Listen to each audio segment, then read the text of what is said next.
असं वाटतं एखादं काम जिल्ह्यातलं राज्यातलं असेल की अरे दादाच्या ऑफिसला फोन करा, पण दादा नाही.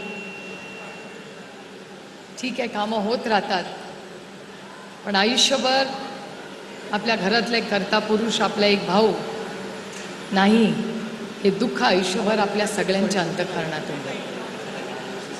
आज व्यासपीठावर उभी राहिलेली असताना आज राज्यातून महाराष्ट्रातले अनेक मंत्री आलेत आणि माझं कर्तव्य म्हणून आणि ह्या भागाची लोकप्रतिनिधी म्हणून व्यासपीठावर महाराष्ट्रातून जे सगळे दादा प्रेमी आलेत त्यांचं मी बारामतीमध्ये तुमच्या सगळ्यांचं अंतःकरणापासून आपल्या सगळ्यांचं मी स्वागत करते. हा कार्यक्रम हा प्रचंड दुःखाचा आपला कार्यक्रम. वहिनींवर पण मोठी जबाबदारी पडली, त्यांच्या लेकरांवर ही जबाबदारी पडली. पार्थ आणि जयला अजूनही लहानच आहेत आमच्यासाठी, ते या वयामध्ये एवढी मोठी जबाबदारी त्यांच्यावर आली, पण तिघही ज्या पद्धतीने ही जबाबदारी पेलवतायत, कर्तव्य करतायत, ही आपल्या सगळ्यांसाठीच एक अभिमानाची आणि कौतुकाची गोष्ट आहे. मी स्वतः महाविकास आघाडीच्या वतीने माननीय सोनिया गांधी, माननीय उद्धवजी ठाकरे, माननीय राहुल गांधी, माननीय खडगेजी, माननीय संजय राऊत साहेब, अरविंद सावंतजी, आदित्य ठाकरे, हर्षवर्धन सपकाळ,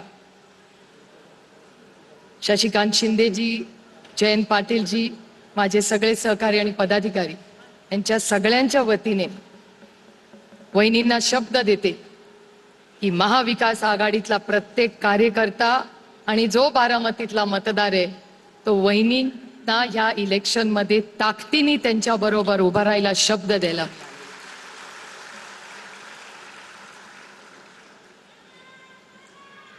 गेले 6 दशक बारामतीकरांचं आणि पवार कुटुंबाचं एक वेगळं नातं. मला अभिमान वाटतो तुम्हाला सांगताना की मागच्याच आठवड्यात तामिळनाडूच्या इलेक्शनमध्ये काही चर्चा चालू होत्या दिल्लीमध्ये आणि बारामतीचा आवर्जून उल्लेख झाला. याचं कारण असं की तुमच्या बारामतीकरांच्या विश्वासाने आणि प्रेमाने बारामतीत एक मोठा रेकॉर्ड लवकर होणार आहे.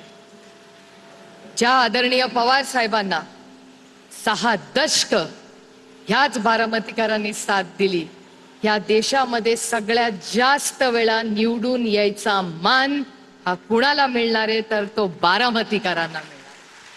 60 वर्ष ही परंपरा तुमच्या आशीर्वादाने सुरू झाली. आदरणीय पवार साहेब 6 दशक इथे कार्यरत, त्यानंतर दादांवर मोठी जबाबदारी आली आणि पूर्ण निष्ठेने दादांनी गेले 35 वर्ष या भागाची सेवा केली आणि बारामतीची वेगळी ओळख महाराष्ट्राच्या राजकारणात स्थापन केली. ह्या बारामतीकरांनी अनेक वेळा आरोप प्रत्यारोप झाले, संघर्ष केला, पण बारामतीकरांनी कधी पवारांची साथ नाही सोडली. आणि ह्याच बारामतीकरांसमोर नतमस्तक होऊन महाविकास आघाडी, राष्ट्रवादी काँग्रेस पक्ष, शरदचंद्र पवार, राष्ट्रीय काँग्रेस पार्टी आणि शिवसेना यांच्या वतीने मी सगळ्यांना मनापासून शब्द आणि शुभेच्छा द्यायला आले.